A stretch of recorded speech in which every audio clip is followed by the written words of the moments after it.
Welcome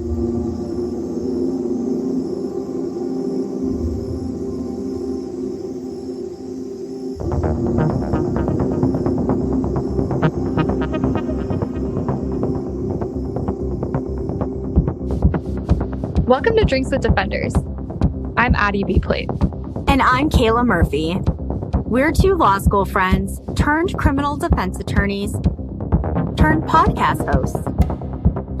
We're here in this space because we now work in separate offices and miss collaborating with each other.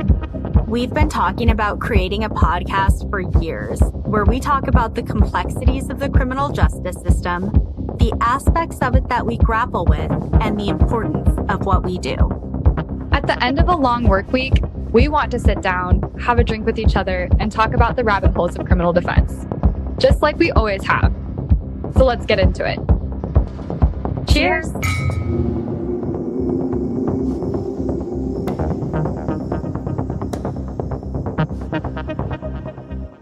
Hi, Clark. Hey, Justin. So, Yeah. so this is Drinks with Defenders with an actual other defender other than myself and Kayla.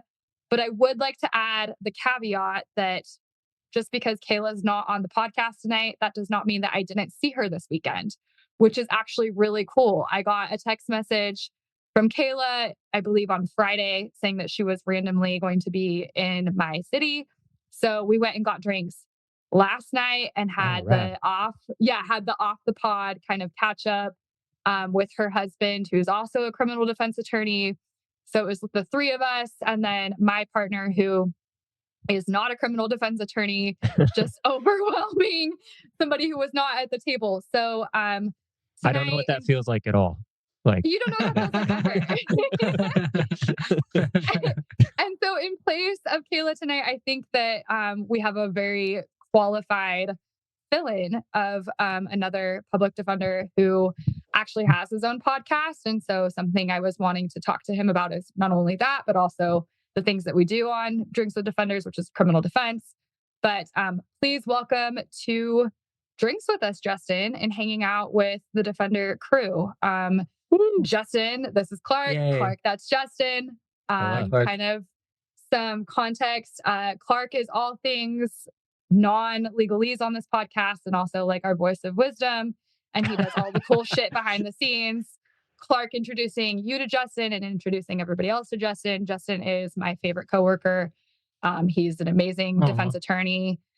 He went to a very bougie law school, which I'm going to give him some crap about, but he is also somebody who has his own podcast. So he is somebody who has dabbled with this while working a very crazy workload. So, what's a bougie law school?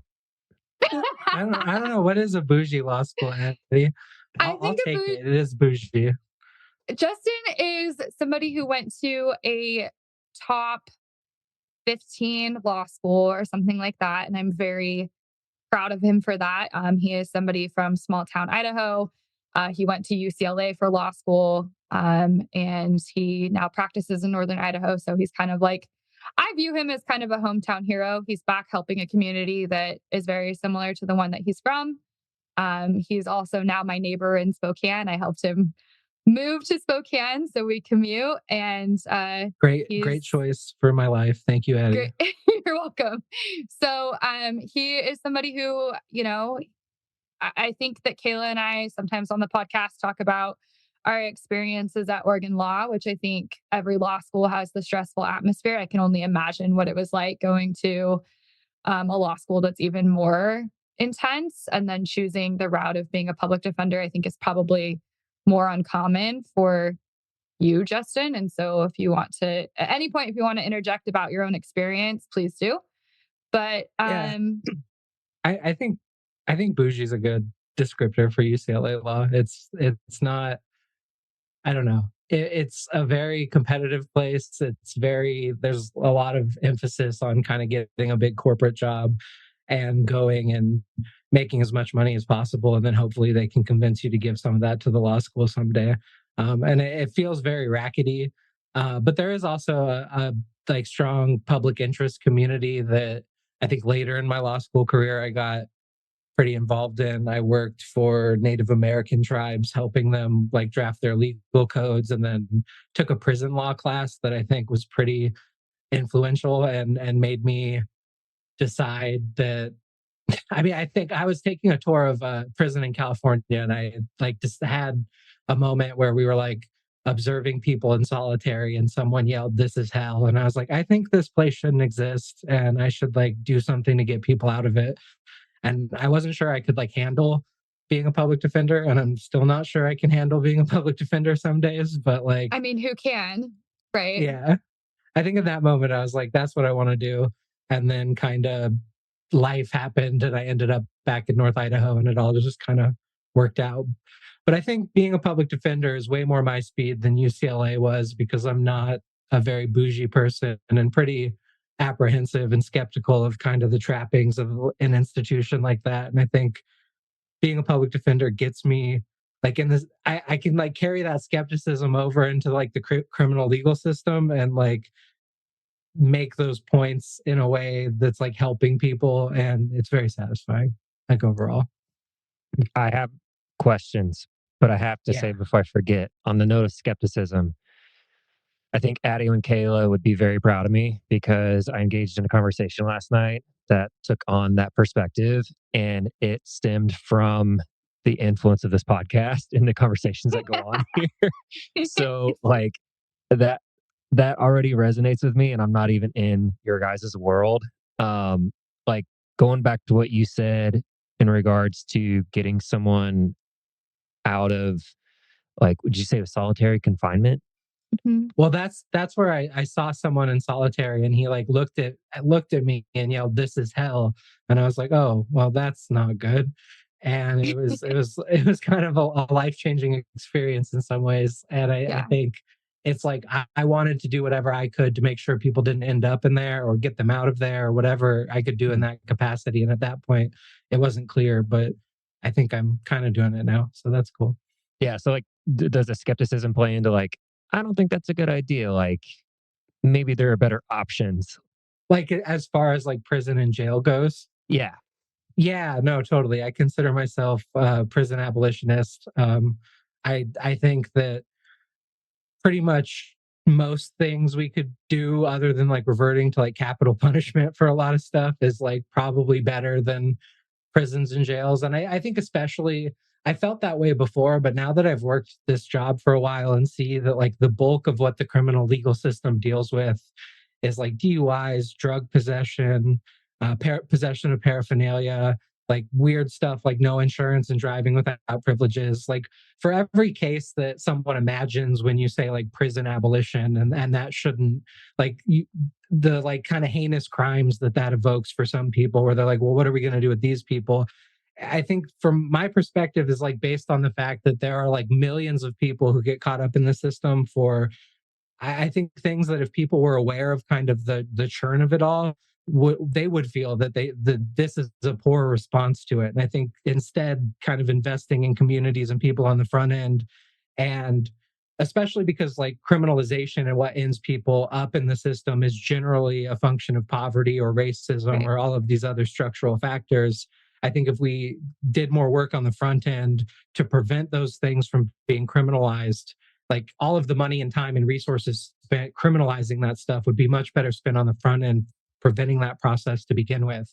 And I think if you did that on a large enough scale, eventually like prisons and jails as we know them wouldn't need to exist. And they would look so different than, the Right. prison system that warehouses a million plus people, that it would be, you could say that we no longer had prisons. But I think that's all very idealistic. And I don't know that you can put that into practice as a public defender. It seems more like harm reduction most of the time. But it is kind of the ideal there is kind of what keeps me going in that harm reduction role because it seems very important recognizing like the real kind of pain and suffering that the criminal legal system creates.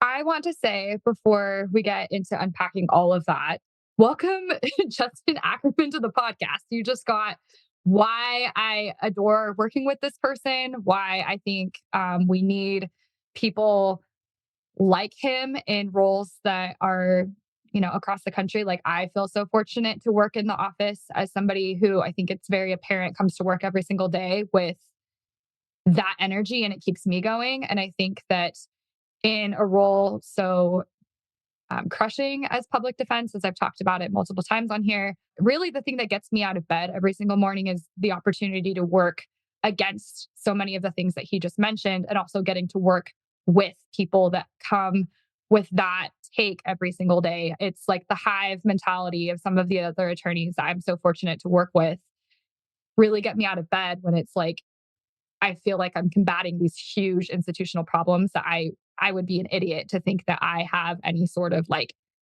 chance against. But it feels like this collective power of like, I'm suited up against these other people who are like trying to move the needle in some way that just is so big. And so I'm so happy he agreed to be on the podcast tonight. And I just like appreciate that you all got to hear the rant of this person that is just so brilliant and such a good person, and is what we do as public defenders and criminal defense attorneys. And with that, I think it's important for us to all take a drink. So I am going to start with Justin. What are you drinking tonight? I am drinking a Red Hook Big Ballard Imperial IPA. What would you give it on a scale of 10?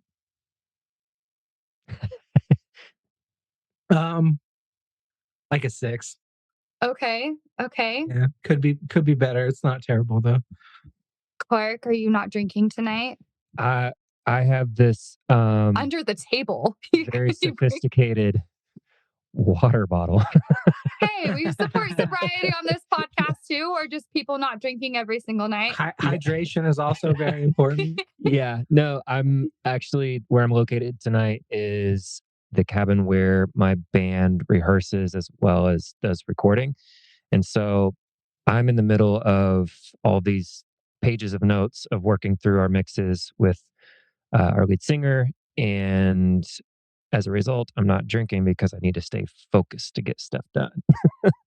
So been doing that all afternoon, and I'll return to that whenever we sign off of here tonight. Justin, some context. Clark is like all things sound and everything production behind this podcast. He's in a very cool band. He and another person who used to be on this podcast knew each other from their music interaction and also a job that they used to have together. And so I like that Clark kind of brings this take that's just interesting to the podcast, and we get like little glimmers of his like band life. But I also think it's really important to have people who aren't like brain poisoned criminal defense attorneys, like have that perspective sometime. The rest of us are just drinking the damn Kool-Aid of just like rage. Listen, I'm still brain poisoned, just in other ways. What are you drinking, Addie? I actually made a cocktail tonight with the caveat of I'm drinking bourbon, which is like a very like, if I've had a week, I'm drinking bourbon. So I'm drinking bourbon with cranberry juice and limeade. And I know that cocktail to be called a Scarlet O'Hara.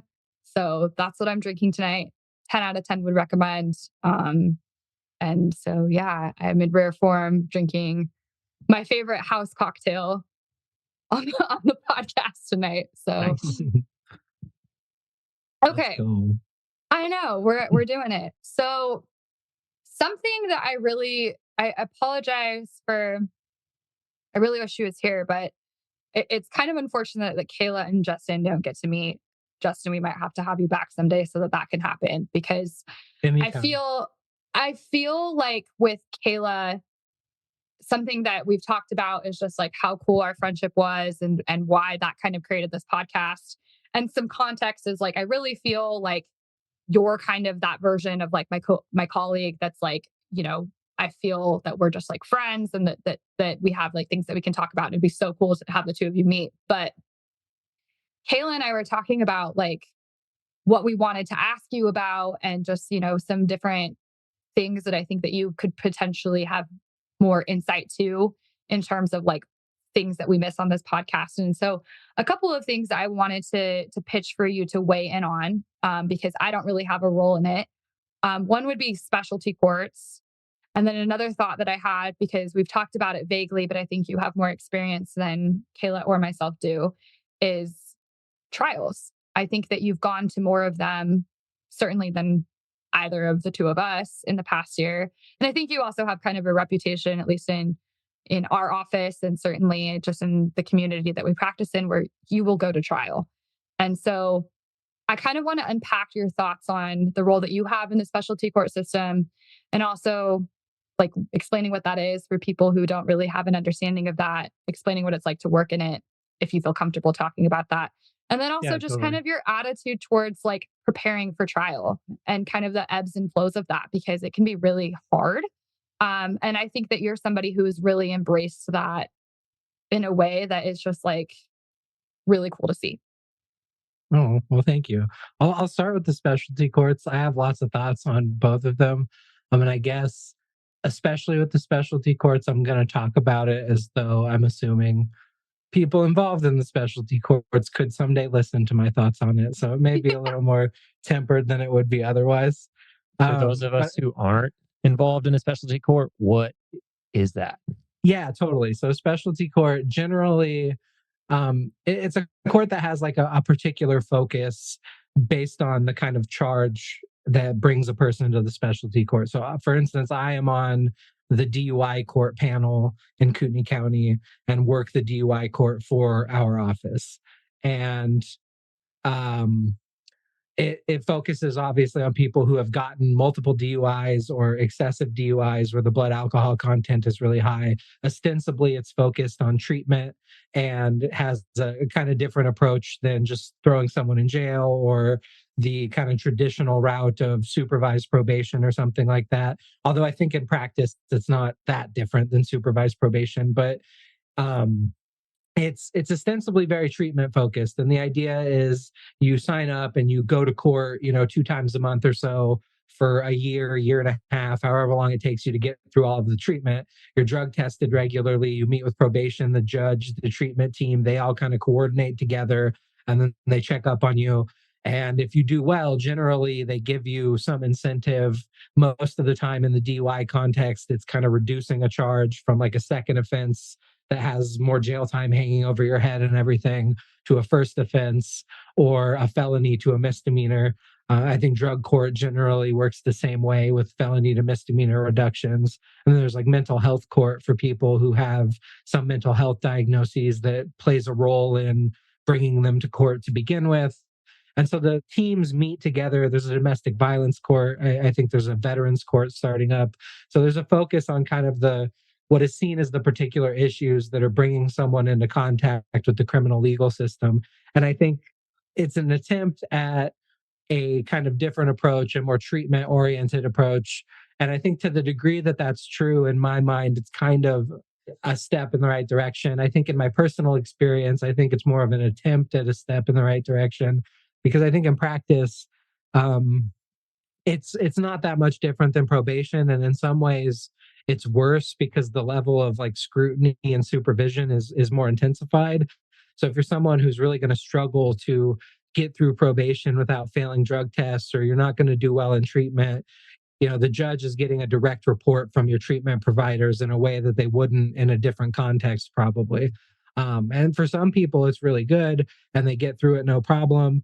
And they get the benefits of, in the DUI context, if you're part of the treatment court, you get to keep your driver's license. And generally, you don't have to do any mandatory jail time that is asked of you on the front end. You just do some community service or sheriff's labor program or something. And so there are benefits, and if you're someone who is like very committed to the kind of version of recovery that these treatment courts push, I think the benefits are worth it. And if you don't mind coming to court, it's probably worth considering if you're someone who finds yourself in that situation. I think my biggest problem, though, is especially in the DUI and drug court context, is just that I think there's a very like moralized kind of focus on sobriety that doesn't, like, I think, give people the tools to navigate a world with alcohol without just kind of straight abstinence. It's a very kind of AA centric approach. And in some ways, I don't think in the court system really relies on the like religiosity of AA, but I think taps into kind of the same like moral values of like, you have to be Abstinence. sober. abstinence and you have to be sober for sobriety's sake. And if you don't, you're going to end up, committing more DUIs or drug crimes. And I think that, if you're someone who's gotten 2, 3, 4 DUIs and you're in that situation, maybe there's something there and you are someone who just has to abstain totally. But I think it's kind of a one size fits all approach that isn't realistic with how people um, actually navigate the world and the situations people will find themselves in once they're off supervision and outside of the realm of these like rules that they have to follow and that are enforced through probation and whatnot. But if you're someone who really is like, I have had a drinking problem and I want to change my life and get sober, I think it's a like very structured environment that probably does help you do that. And I think the people who I've seen who are successful and who are very committed to sobriety, I do think get like something out of the community that is like everyone's kind of in recovery together. You come to court together, you go to treatment together. You find people who are in similar situations in their life because of substance abuse issues. And I think the community aspect is cool in some way that like you don't really get in probation and just kind of the straight court setting and the kind of supervision setting otherwise. As like a defense attorney, it's kind of frustrating because the board I'm on is a bunch of prosecutors, cops, and treatment providers. The treatment providers and the coordinator of the program aren't so like jail happy, and they I think they listen to the kind of more recovery centric ideas when someone gets in trouble. Like if someone's failing drug tests, there'll be a meeting and how do you approach this? Do you send them to jail? Do you give them community service? And there's this discussion, and I think the biggest problem I have is there's a way in which it gets kind of like very focused on sobriety, and when people like fail to meet that bar, jail and other consequences get brought up, and some people who really struggle with it get caught up in this kind of cycle where I think they end up with a much more significant amount of jail time and kind of struggle throughout the process than they might if they were just doing supervised probation, for example. But and then on the flip side, like if you're someone who's going to do well in that context, you probably would have done well in probation. So it's frustrating being the defense attorney and trying to argue that people shouldn't go to jail for these things or whatever when the kind of system is so lopsided towards those as the solutions to these problems to begin with. And I think it's important. You just broke down a few things that I kind of want to touch base on. You talk about the panel of people, at least in your specialty court, and I've watched court. I think I subbed for you once in DUI court. Yeah, it seems like I believe the team is like 3 prosecutors. So a prosecutor from each agency that we practice against. So the 2 different city offices that are, opposing counsel in all of our cases, and then one from the county.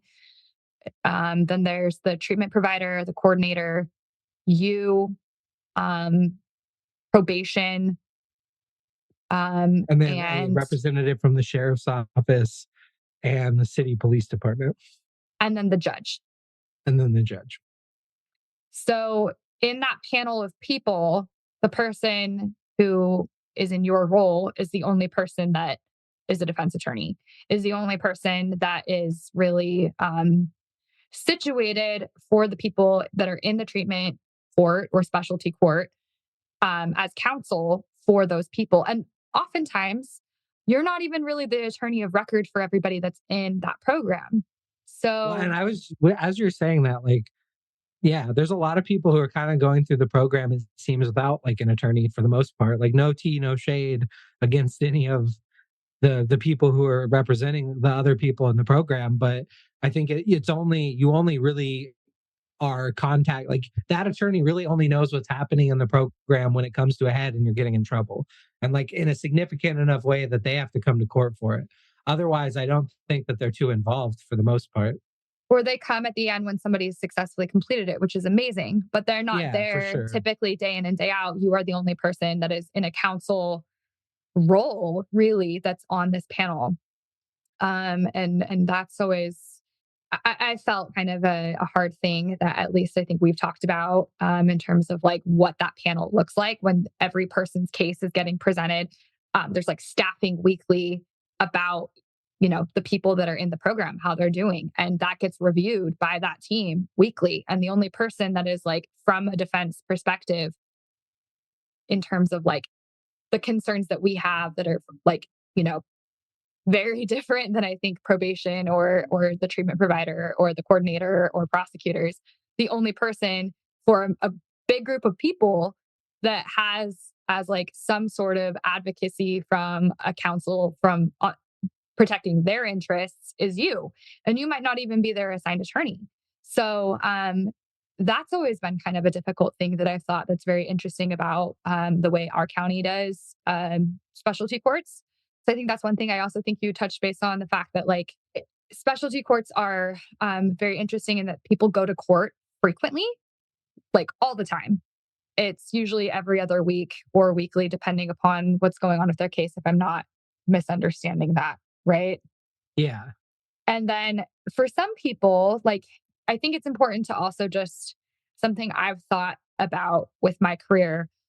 It's not just traumatic, I think, in my opinion, for people to go to jail and have punishment like that. It's a lot for somebody to just go to court constantly. For And the sure. DUI court that you are a part of, the courtroom that they go to is out at the jail. So people show up to the jail whenever they have to go to court. And sometimes they like people get taken into custody and everyone sees it happen. And like you kind of come to court, I think, hoping like I think most people have a sense for how they're doing in the program, but like, you might not know if you failed your last drug test. And it may be because you like took NyQuil and it tested positive for alcohol instead of like you were drinking.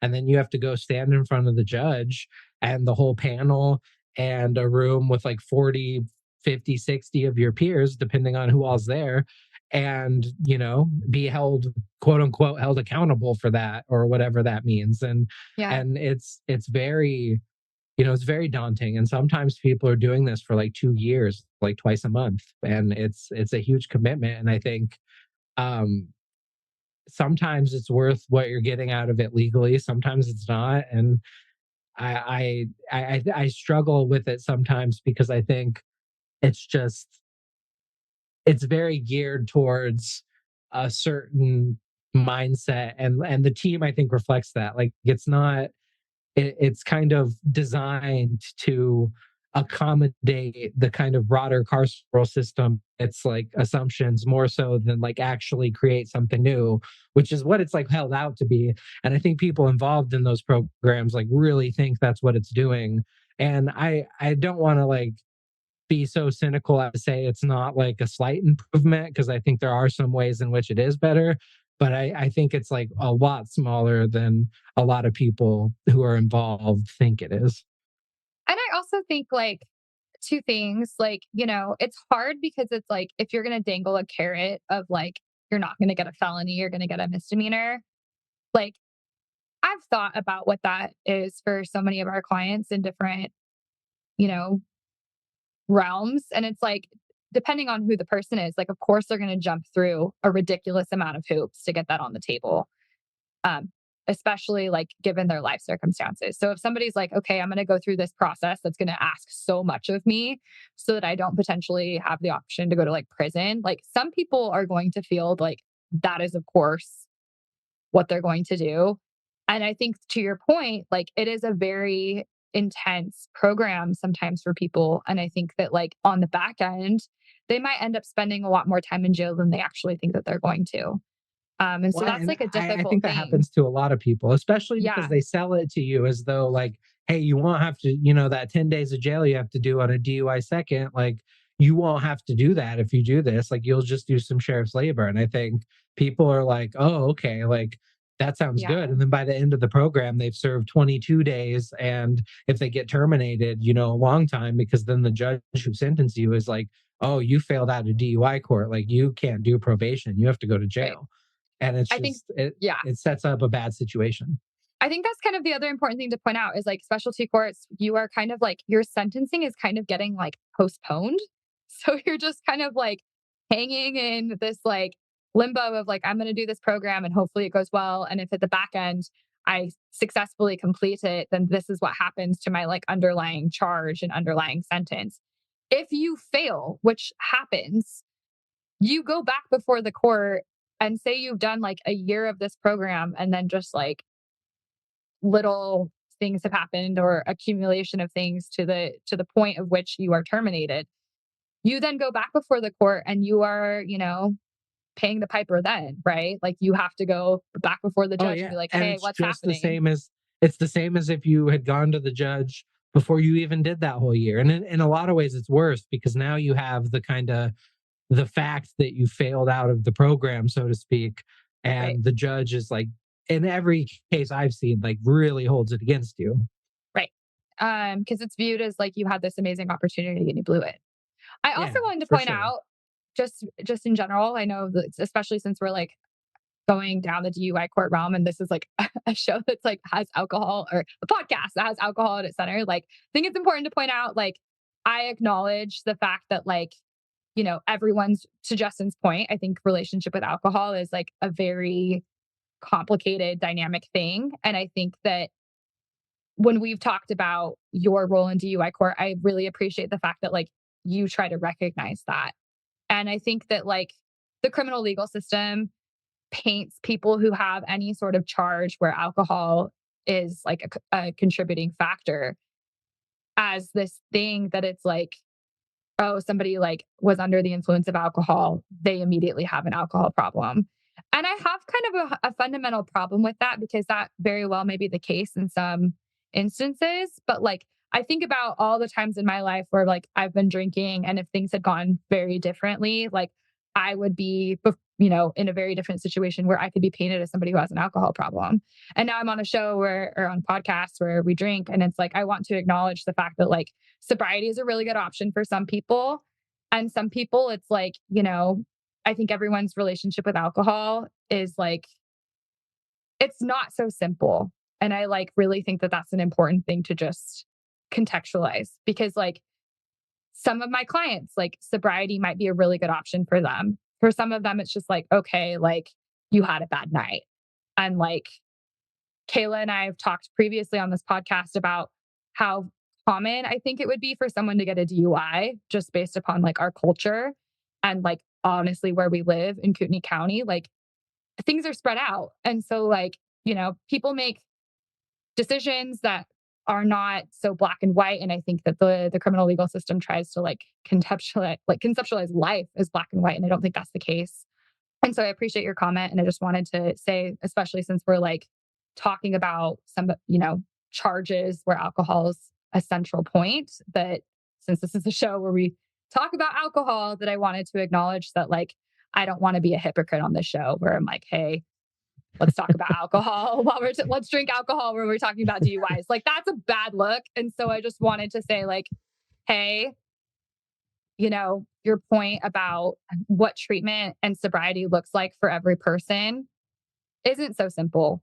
And I think that that is like the future, I hope, of the criminal legal system. Like when we talk about the things that we can do and the needle we want to move, like I don't know if drugs, alcohol, anything will ever be viewed in like the person by person context that I wish it would be. But that's something I try to like have in my own practice is like what this person's story is like and like taking that away from the general like stigma around any of those things. And I think that to an extent, we've culturally thought that like treatment is the option and the alternative against, incarceration. But it's really important to recognize that both of those things also have this really complicated hand in hand relationship in the current push that we've had within the criminal legal system. And I don't know if you feel that way, Justin, but it's just like, it's not, I feel like we've kind of culturally came to a point where it's like, okay, let's not incarcerate people, let's get them treatment. But the way that that is structurally organized kind of has them as like playing off of each other and they're extremely interwoven. And it's like, okay, For I sure. don't think that we've found the right solution yet. No, for sure. And I think I think that's the thing is like that's my biggest problem is like treatment courts kind of hold themselves out as something different, but because they're so interwoven with jail and these traditional options and probation, I don't think it ends up being that different. Then the context of kind of like treatment in most criminal cases is kind of done coerced, frankly. Yeah. It's done at the behest of the judge. It's done because you're going to go to jail if you don't. You're going to get a probation violation and have to deal with that. And like that's a real motivating factor for people. But I think a better system would kind of incentivize creating like pathways to recovery like that you engage with before you're involved with the criminal legal system. And it's like, because I think there are like, I think almost everybody who is in a treatment court program or has reached that point where their substance abuse problem is getting them engage with the criminal legal system. Like I think almost all of those people like recognize that they have a problem on some level, Yeah. or like Yeah. that this is negatively influencing their life and there are changes they could make to prevent that from happening. And I like frankly do not really care if people choose to use drugs or use alcohol to excess. Like I Yeah. think you shouldn't drink and drive because it's dangerous, but like otherwise, like I don't have like a moral problem with it. And I never really encourage my clients to like get sober. I'm not like, if you don't get sober, you're going to keep getting charges or whatever. I just am like, you will come to that when you come to that. And I will be here to provide resources if you approach me for it. But otherwise, like you are going to make the choices you're going to make. And I think most people like, it's just we're not really like I think for a lot of like a lot of the institutional pressure to get people into treatment comes at the behest of probation, comes with jail hanging over your head, comes Yeah. because you're going to go to prison. And I don't think that that's like an accident. And I think it's part of like the inertia of the system we have because it is the avenue by which most people who like reach that point in their lives like engage with those systems. Not most Yeah. people, but like a significant chunk. And I think that's a big part of like trying to imagine something different that like makes those interventions on the front end. And if you think about all the time, money, energy, resources spent like policing those things, if it was like spent like connecting people to treatment, like and making that accessible, like funding it, like whatever it may be on the front end, I think you would have less DUIs, less people like addicted to drugs in a way it's becoming a problem for the community, and like all of the things that ostensibly treatment courts and the broader like carceral system are trying to fix On the back end. Right. on the And I back think, end. Yeah. and I think that you just pointed out something that I want to like kind of seamlessly transition into this like second piece of just like I something I think that's really interesting just in general of like being a criminal defense attorney is like everyone has different styles in terms of the dialogues that they have with their clients. I think when I have conversations with my clients about substance use, it's genuinely coming from a place of just like I am concerned about my client's well-being and not about necessarily like the consequences for their actions. I will point out what I think those could be. Otherwise, I think I would be a bad attorney if I didn't point out what I think Yeah, potential definitely. consequences could be for them. But I genuinely like, and maybe it's an overstep, but when I have a client who shares what's going on or I'm made aware of like behaviors that I think could just put them at risk in terms of like their well-being, I always come from the conversation of like, I care about you. These are options. I don't want to overstep. If you eventually want to have that conversation with me, like we can have that conversation and I'll point you to resources. But to your point, like there's so many things, whether it's substance use or just decisions in cases where it's like you kind of have to just like lay out like here are some options and your client really has to just be the driver. Like it's their life. I think we get concerned For about sure. things going poorly for them because we are in a position where I feel like we're just like trying to protect them and trying to like look out for their best interest. And we have all these different hats we have to wear with them. But I think something that's really like amazing for you is that like I think you as an attorney give your clients the confidence to make whatever decision that they want to make. I don't think that I don't think you pressure your clients at all. I think you just like give them the plethora of options and you really like come at your job from a place of like, I am here for you with whatever option you choose. And I think that sometimes I struggle in that capacity because I view when my client wants to go to like trial or my client wants to try something that I like am scared won't work out, I immediately get extremely protective of my client. And I feel like I just am like a bulletproof vest for them because I'm like, I cannot protect you from things that have uncertain outcomes. And I will glue myself to you in terms of like trying to do everything I can. But the uncertainty, I really hate. And so I think you're really good at embracing that in a very like supportive way.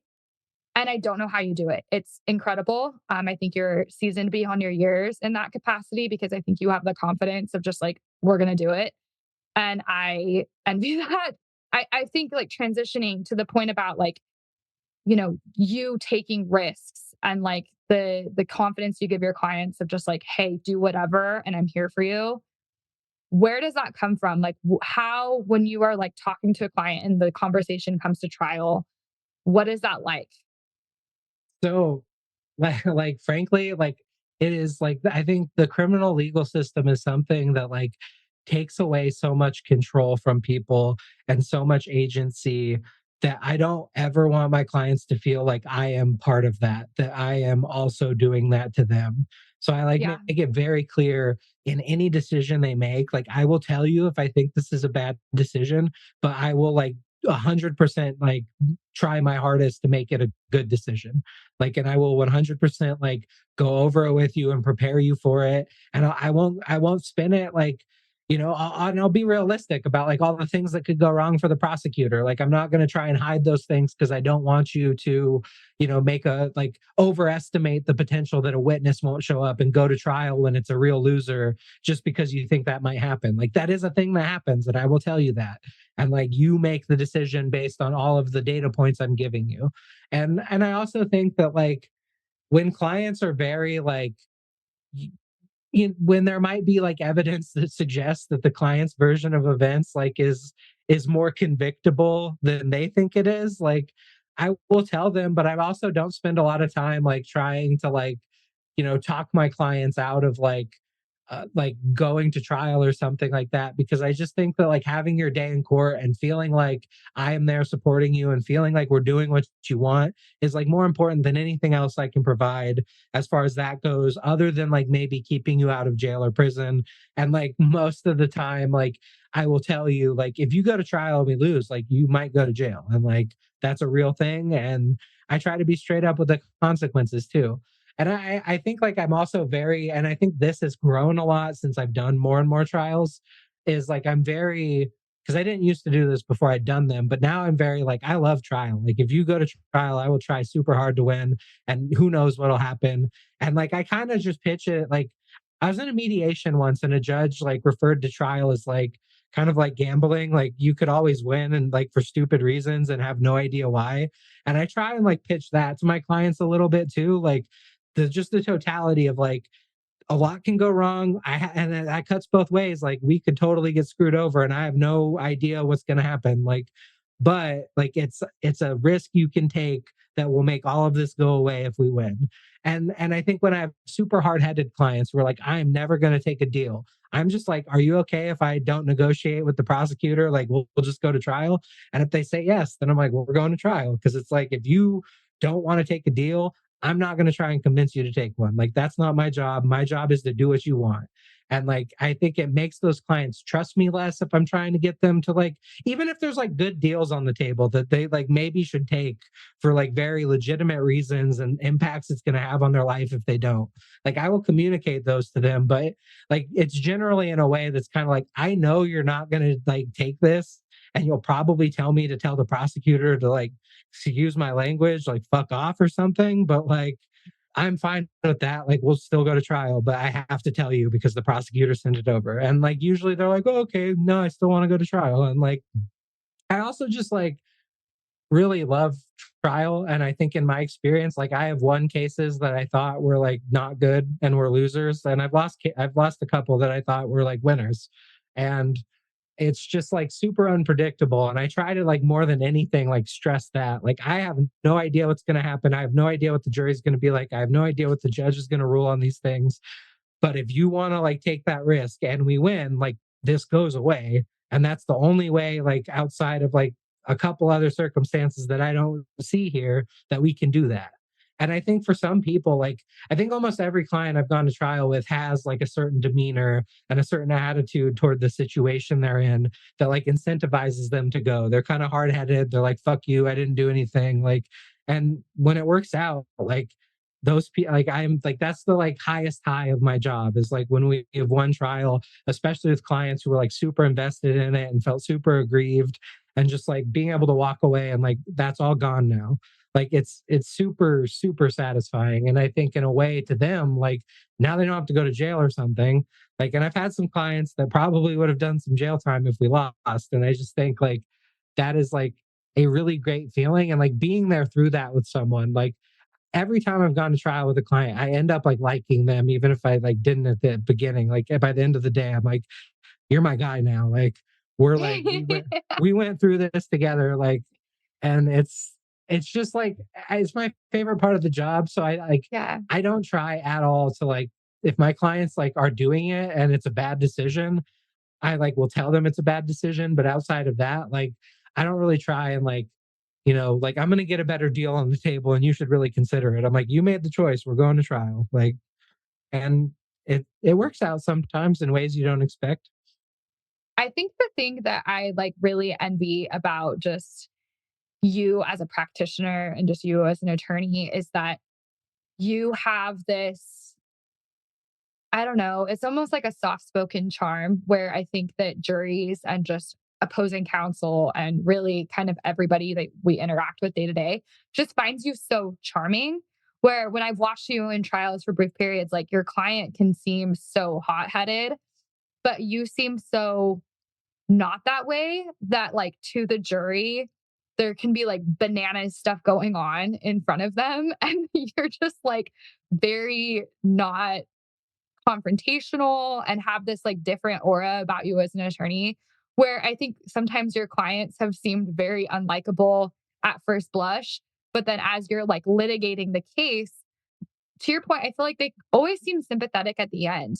And you have this craftsmanship about you in terms of how you do that in a trial that is just so cool. And I think that sometimes it just like works out really well for you. And it's like a really, really cool thing to see. I think that something I've learned is just kind of everyone has their own way of doing this job and no way is right. It's just kind of whatever way feels right For and works sure. well for people. And we're all kind of working on that constantly. But you just are very like kind of this calm in a chaotic storm that I think you are just naturally, you're just that way as a person, but you're also that way as an attorney. And it's a really different, it's different than how I am. I think I come across as very like intense. And I am, I guess, but like you're very like calm and like you I feel like come into court with your client and you're like we fucking got this and like even if we don't I'm going to poker face it and just be like cool about it and I don't like I don't know how to be that way and I respect the hell out of it but I guess my only parting question for you if you have anything you want to share with this podcast because it's something Kayla and I talk about because and if you don't want to please tell me to fuck off but with Kayla and I constantly talk about how hard this job is because it's really fucking hard to be a criminal defense attorney. I think it's really hard to be a public defender. I think it's really hard to be in this position, regardless of if you're in private practice or public defense. It's hard to do the things that we do. You are a little bit more seasoned than me. You also have like a little bit more background of like being in that high intensity environment at UCLA. And now you're in a very different high intensity environment. In terms of like, I mean, you had to make time to come on this podcast. So thank you for that. But like, I know we constantly have a million things that we need to do. But in terms of like what you're doing to take care of yourself or the things that you find hard or just like the soapbox you want to go on about why this is so hard or what Yeah. needs to be prioritized, please do. No, happily. I think it's like by far the hardest thing I've ever done. It's also like by far the most rewarding thing I've ever done. So like that is like, makes the hard moments like easier in some ways. Not easier, but like more like yeah, easier to bear. Like it just kind of knows that like if this works out, like when this works out, when I have another moment when we're like when I'm winning or like doing something to like help my client in a significant way, like and flip those because that's the more important priority than winning. But like when those moments when those moments happen, like it is very much worth it. But the like lows are also incredibly low. Like it's very like I just so many like traumatic conversations with clients about like very real things that are happening to them, like physical trauma, mental health issues, substance abuse issues, like families falling apart, like every kind of traumatic thing that can happen to someone. I think I've had a client that it's happened to up to and including like being murdered. Like, and you have to kind of like deal with that every day. And I think there's a way in which like I'm so used to it now that like I kind of forget that those things are traumatic until it like all hits me in a moment. And then I'm like, oh wow, like I've been dealing with some shit lately, but like I didn't like kind of deal with it as it was coming because it's just like there's too much, it's too fast. And it's like, some of the like most like pain and suffering I've ever seen is like at this job, and those moments will probably like stick for me forever. And like how to deal with it, I think like I really like spend a lot of time with like the people in my life, like you, Addie, like my friend Tanner, like lots and lots of people, like just kind of always being social in that way and like connecting. And then like kind of to the extent that I can with people outside of like work, like venting that and getting the kind of like, wow, that's like kind of fucked up perspective to just like not become like jaded by the fact that like I see it every day. Like there's some ways like I already am more than I used to be. Like there's some ways where it's like I'll get a client who like has to serve 10 days in jail and I'm just kind of like, well, at least it's 10 days. Like and it's Yeah. like that's like not an attitude I like to have. So it's like when it like I can get the reaction for those things and like really appreciate that these aren't things that people experience every day and it's like really hard. Like that helps a lot. I think Right. just trying to find ways to like turn off my brain and like not think about work like is it's really hard. Like I think pretty much every activity I'm doing at any time, like I will be distracted by like client issues or things that I'm dealing with at work. Like I'll just think about like what am I going to do in that case? Like what do I need to Yeah. file here? Like what am I sleeping on? But like to the extent that I can, like watching sports, reading, like doing my podcast and writing and stuff, like is has always been helpful. But it's like definitely the hardest thing I've ever done, and I think very very brutal in some days, even though like the highs are very high, but the lows are really low. We've said that so many times on here, so I appreciate it coming from somebody else like you. We talk about that a lot. And small shout out to Justin's podcast. It's the Millennial Review. I hope you're okay with me pitching that on here. It's really good if you're into For political sure. podcasts. Please give it a listen. Where can we find Something it? I think it's on pretty much every major podcast app and Patreon. Cool. Sorry to give cut him you a off, Eddie. listen. No, you're good. Give him a listen. I love hearing about news from Justin. This is also me pitching to you, Justin, that you need to make an updated episode because I really love your podcast. And I just Oh, love thanks, hearing Eddie. about political takes from you. But something I just wanted to say too is like I just really appreciate like the camaraderie of like you coming on here really speaks to it. But like we have a good thing in our office where I think at the end of the day, like the team of like the misdemeanor attorneys that Justin and I are part of, like we are constantly checking on each other. And like, I think it kind For of sure. slips That's on also me. a huge important thing. It slips on me how important it is that like I have people in my office that I debrief like what happened in court with that day so that I can talk about it before I go home. And like, it's so cool to have like this group of people that I feel like a badass with when we go to court together. Like I'm in court and it's like I'm in court with some of my friends that are also in court having to fight for their clients. And we're in this really brutal thing together. And like that like experience makes me feel like a badass when I don't feel like a badass. Because there's days I go to court and I'm like, I am so screwed. I don't know how to figure out this problem for my client. And the fact that I'm there with like other people that are like going through it who maybe I've talked to about the issue and like they will have my back when I like can't think of something is like the most amazing experience as a young attorney. And it's really cool that somebody who has been a part of that has come on here because this is where I come and talk about the cool parts of my job. And there's days that are really hard with this gig, but to your point, like I think we both fucking love what we do. For Mm, sure.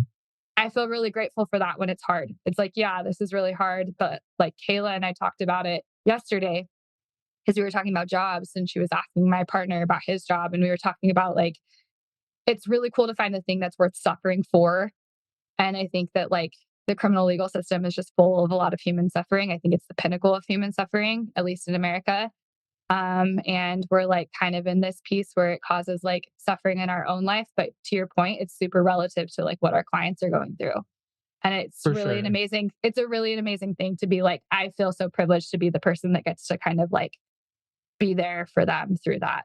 And that's what being a 100%. criminal defense attorney is. So Clark, I'm going to turn it over to you. Well, first of all, Justin, thanks for being here. Yeah, thanks for having me, Addie. Yeah, it's been cool getting to hear your perspective, and it's apparent to me, just having met you over Zoom in this short amount of time, that you are very similar in Addie and Kayla in that you seem to put the human first above Well, the thank you. institution. That's what we above- do. Yeah, like that's so wild to me. And for me, that's super encouraging because like I mentioned, I watched a YouTube video on someone getting pulled over for a DUI and they were going through their field sobriety tests, right? Did I say that correct? Justin's Yeah. shaking his head. Yeah. So, and that's the thing that I was being skeptical about with someone in a conversation. I don't know. I was just putting myself in their shoes. I'm like, Mhm. what if that was me? Like, I would feel so screwed. But then whenever I hear you guys talking, I'm just kind of like, there's still hope in the world. There's still good people out there.